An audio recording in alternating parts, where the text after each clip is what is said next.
Hello and welcome, friends.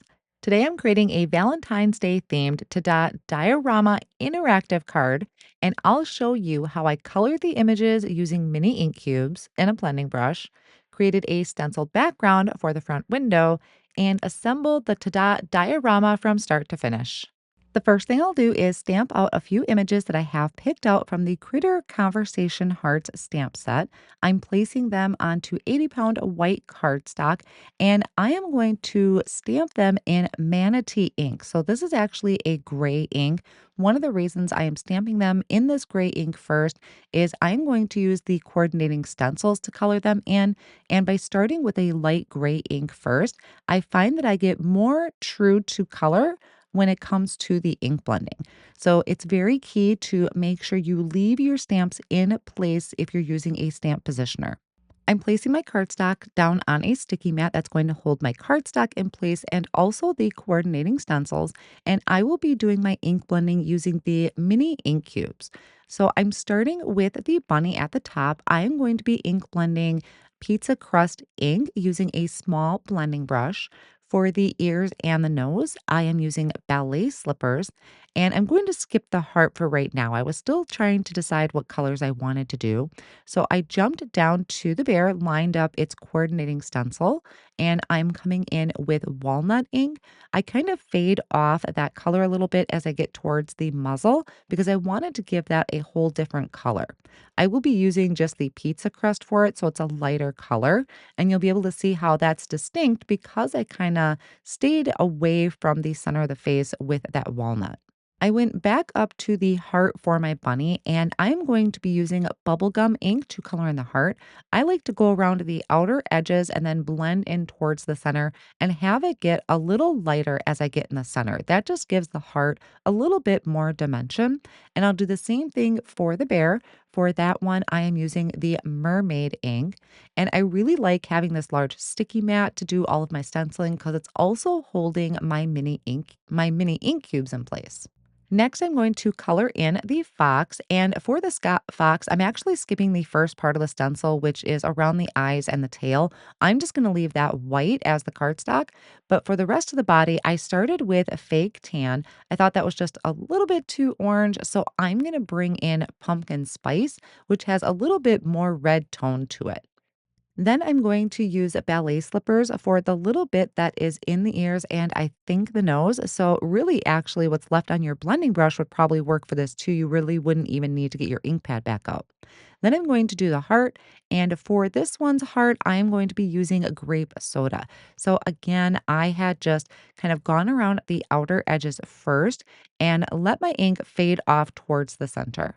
So, as I mentioned, I had started with the Manatee ink, which kind of gives it a no line look, but I am going to stamp the black lines back over the top. And this is just kind of a fail safe for me because sometimes I find with the lighter colors like the blue or the pink, I might not wait for the black ink to dry if I had started with black ink. So, by using the gray, I am kind of preventing any smearing and really getting that true pink and blue coloring.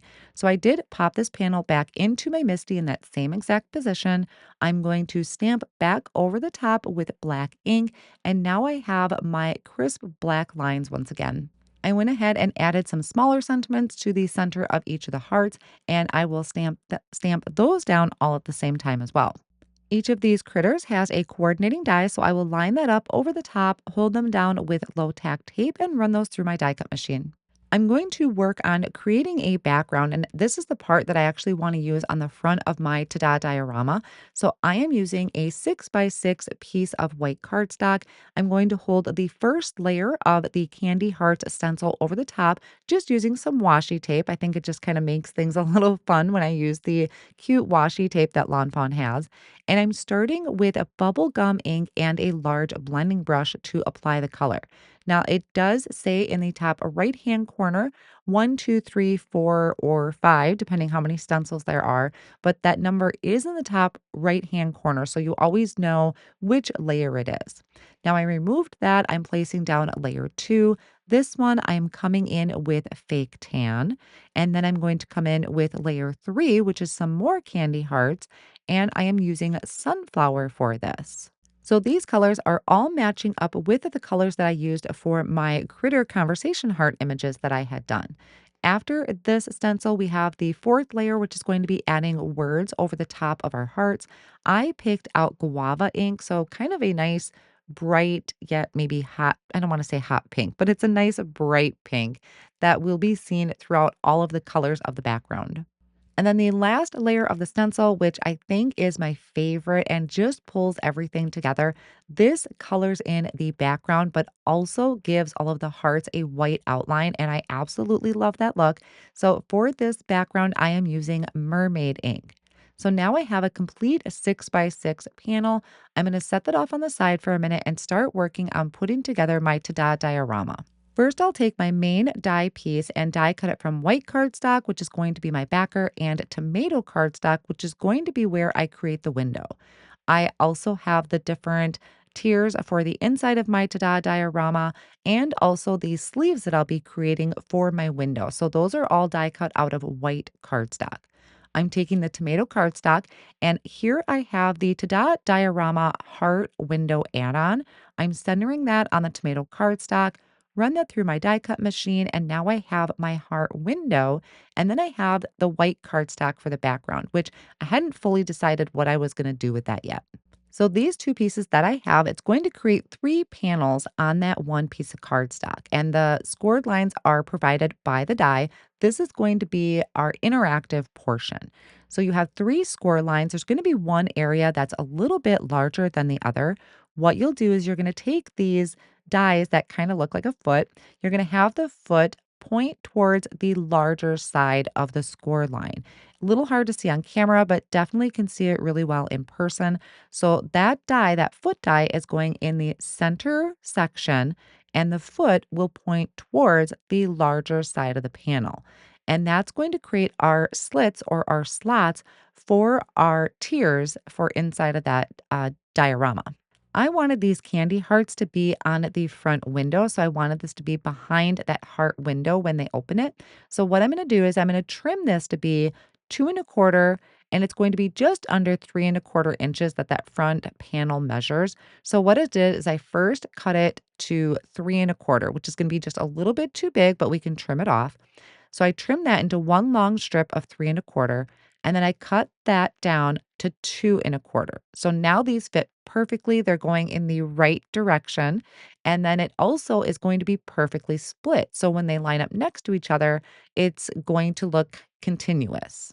I added tape runner to the side of the panel that is the biggest. So you'll have your score lines there. I already had folded them down, and you're going to add one of these panels to the top of your folded area. Now I'm making sure to line that up perfectly. I know on the other side, when I flip that over, there's going to be a little bit of overhang. I'll trim that off in a moment. But again, on the other side, adding tape runner to that largest panel, adding my ink blended background to that, and then I'll take my scissors and trim it down. You want to make sure these are trimmed down really, really well. Otherwise, it's not going to fit into our little sleeve that we're going to create. So now I have these two panels. This is what's going to be opening and closing. And once I line them up next to each other, you can see what a fun continuous scene that is. You can barely see the line that actually separates them. Now I'm going to grab my heart window. I flipped it over to the back. We're going to grab these two strips that have the notch cut out of them. We're going to fold along the edges on each side, add tape runner to those areas, and then add that to the back of our window. And the notches are going to line up perfectly, and then just push that down to secure it. So that's our little sleeve that our window is going to go in. Now, before I get too far, I need to decide what I'm going to have in the background. And I landed on the Spiffy Speckle paper pack. And this is kind of that shade of pink I thought looked really well with the project. So I die cut that out using the main panel in the Tada diorama set. I have my two tiers here that I'm just going to ink blend on using some celery stick ink. Doesn't have to be perfect. There's not a lot of this it's that you're going to see. I just needed it for kind of a grounding point. And we're going to take those edges and just fold them over. They're going to be little tabs. We're going to fold those over. Those are going to be our stoppers once we put these through the slits in our Tada diorama. I'm going to add a tape runner to the back of my Spiffy Speckles paper, and I'm going to add this over the top of the white cardstock piece that I die cut out. Now I can start attaching my interactive piece. So the pieces that have these stenciled panels on them, there is going to be kind of a skinny strip there that we're going to add our tape runner to.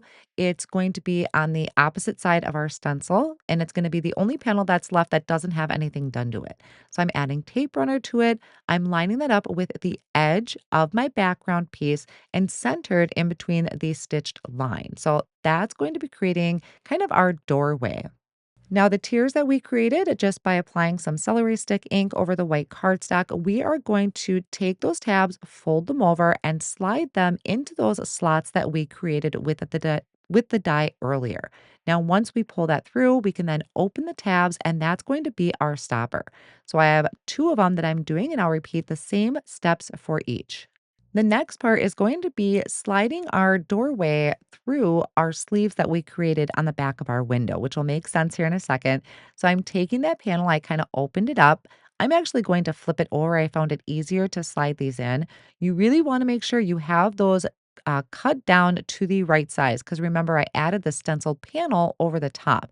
So it did add a little bit of extra bulk. You may even want to add a double-sided tape instead of tape runner when you're attaching the sleeves on the back of your window so it doesn't pull up because that extra cardstock does add just a little bit of bulk.